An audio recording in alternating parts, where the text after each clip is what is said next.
మెదక్ జిల్లా నర్సాపూర్ నియోజకవర్గంలోని సార్వత్రిక ఎన్నికల ప్రచారంలో భాగంగా ఎంపీ అభ్యర్థి వెంకట్ రామిరెడ్డికి మద్దతుగా నర్సాపూర్ మున్సిపల్ పుర వీధుల్లో రోడ్ షో నిర్వహించడం జరుగుతుంది. ఇట్టి కార్యక్రమానికి ముఖ్య అతిథిగా నర్సాపూర్ నియోజకవర్గ ఎమ్మెల్యే వాకిటి సునీతాలక్ష్మారెడ్డి హాజరు కావడం జరిగింది. ఈ కార్యక్రమంలో municipal chairman Ashok Goud, vice chairman Nayeem Uddin, BRS రాష్ట్ర నాయకులు సింగాయపల్లి గోపి, నియోజకవర్గ స్థాయి ప్రజా ప్రతినిధులు హాజరు కావడం జరిగింది.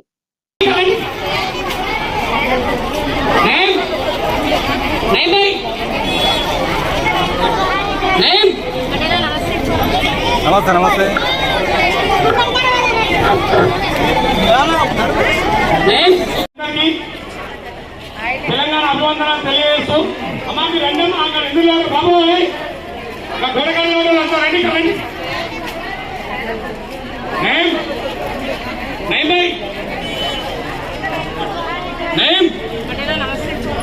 నమస్తే నమస్తే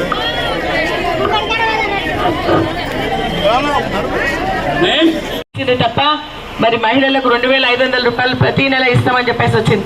మీ అందరికి 2500 వస్తున్నాయా? ప్రతి మహిళకు 2500 ప్రతి నెల జీతం ఇచ్చినట్టుగా ఇస్తా అన్నారు. అది కూడా లేదు. మరి అదేవిధంగా మనకు 500 రూపాయలకే సిలిండర్ సప్లై చేస్తున్నారా? మరి అదేవిధంగా మనకి ఇండ్లు ఇస్తామన్నారు, ఇచ్చిందా? 200 యూనిట్ల కరెంట్ మాఫీ చేస్తామన్నారు, అవుతుందా? మరి అదేవిధంగా మనకి ఇంకా 4000 పెన్షన్ని 6000 రూపాయలు చేస్తామన్న చేసిందా? మరి ఇంకా మన పిల్లలు చదువుకునేటువంటి పిల్లలకి 5 లక్షల రూపాయల మరి కార్డు ఇస్తామన్నారు యువ వికాసం కింద, వచ్చిందా ఎవరికైనా? మన ఆడపిల్లలకు స్కూటీలు ఇస్తామన్నారు, వచ్చినాయా? అదేవిధంగా మన మగపిల్లలకి ఎవరైతే చదువుకొని ఉద్యోగాలు అయినటువంటి వాళ్ళకి 4000 నిరుద్యోగ భృతి ఇస్తామన్నారు, వస్తుందా? కేసీఆర్ కిట్ వస్తుందా? ఇప్పుడు బంద్ అయిపోయిందా? న్యూట్రిషన్ కిట్ బంద్ అయిపోయిందా? అన్నీ బంద్ అయిపోయినాయి, ఒక్కటి కూడా ఇస్తలేరు. చెప్పింది ఒకటి, చేస్తుంది ఒకటి. మన కరెంట్ కష్టాలు ఎట్లున్నాయి? ఇంతకుముందు కేసీఆర్ గారు ఉన్నప్పుడు మనకు మంచి కరెంట్ వచ్చిందా లేదా? ఇళ్లలో కూడా కరెంట్ బాగుండే. మనం పనికి పోయేసి ఉపాధి హామీ పనికి పోయినా లేకుంటే బయటకు పోయేసిన ఫ్యాన్ వేసుకొని చల్లగా కూర్చుంటుంది. ఇప్పుడు ఎండలేమో తీవ్రత పెరిగింది, కరెంటు సప్లై ఏమో కరెక్ట్ లేదు. మరి అందరికీ ఇబ్బంది అవుతా ఉంది. కాబట్టి దీన్ని గుర్తుపెట్టుకోండి. ఎన్నో హామీలు ఇచ్చి ఈరోజు మరి మనకి హామీలను కూడా నెరవేర్చకుండా చేయడం జరిగింది. అంతేకాకుండా బీజేపీ ప్రభుత్వం కూడా మనని మోసం చేస్తోంది. మతతత్వ పార్టీ బీజేపీ, మరి వాళ్ళంతా కూడా రామాలయం కట్టిన మా కోట్లని చెప్పేసి అడుగుతాం.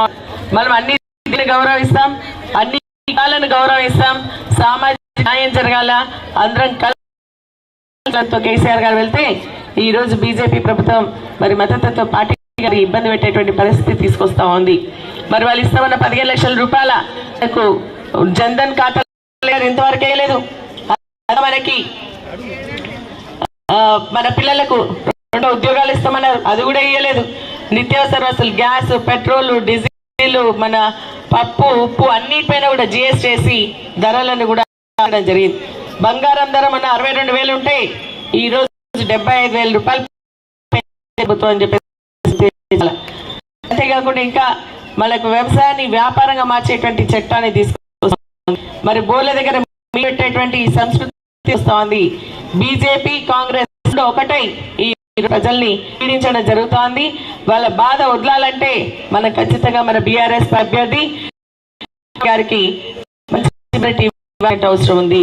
మొన్న నర్సాపూర్ లో మరి మన టౌన్ లో అంతా కూడా పూర్తి మెజారిటీ ఇవ్వడం జరిగింది. ఇప్పుడు కూడా అధికమైనటువంటి మీ వస్తుందని నమ్మకం, విశ్వాసం ఉంది అని చెప్పి మన వెంకటరామరెడ్డి సార్ మనం 100 రూపాయలు మన చోట ఎవరికి అడిగారంటే 100 సార్లు మరి 100 కోట్ల రూపాయలు మన కోసం, మన పిల్లల కోసం, మన భవిష్యత్తు కోసం ఖర్చు పెడుతూ ఏడాదికి 5 కోట్లు చాలా కష్టంగా ప్రభుత్వం తీసుకొచ్చి 7 నియోజకవర్గాల ఖర్చు పెట్టే వేరే వ్యక్తులను గెలిపించుకుందాం. ఎవరిని గెలిపించుకుందాం? 100 కోట్లు ఇచ్చే వ్యక్తి గెలిపించుకుందాం. మన పిల్లల జీవితాలను బాగు చేసుకుందామని మీ అందరినీ కోరుకుంటూ ఈ అవకాశం ఇచ్చిన అందరికీ కూడా ధన్యవాదాలు. ఇప్పుడు మన అందరం కూడా ముందు వాళ్ళు నడుస్తారు, వాళ్ళ వెనకాల మనం అందరం నడుస్తాం. ఇక్కడ నుంచి 2వ వార్డు, 3వ వార్డు, అక్కడ నుంచి అక్క సునీతక్క ఇంటి ముందు నుంచి గవర్నమెంట్ హాస్పిటల్, అక్కడ పోయినా నయీం ఇంటి దగ్గర భోజనాలు ఉంటాయి.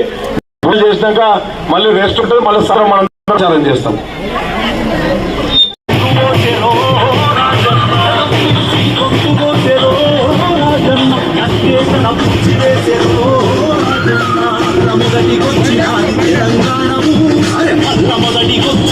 తెలంగాణము మల్లబడకపోతే మన బతుకు ఆగము మాయదారి కాంగ్రెసు రాజన్న మన బతుకుల వన్ను మోసెనో రాజన్న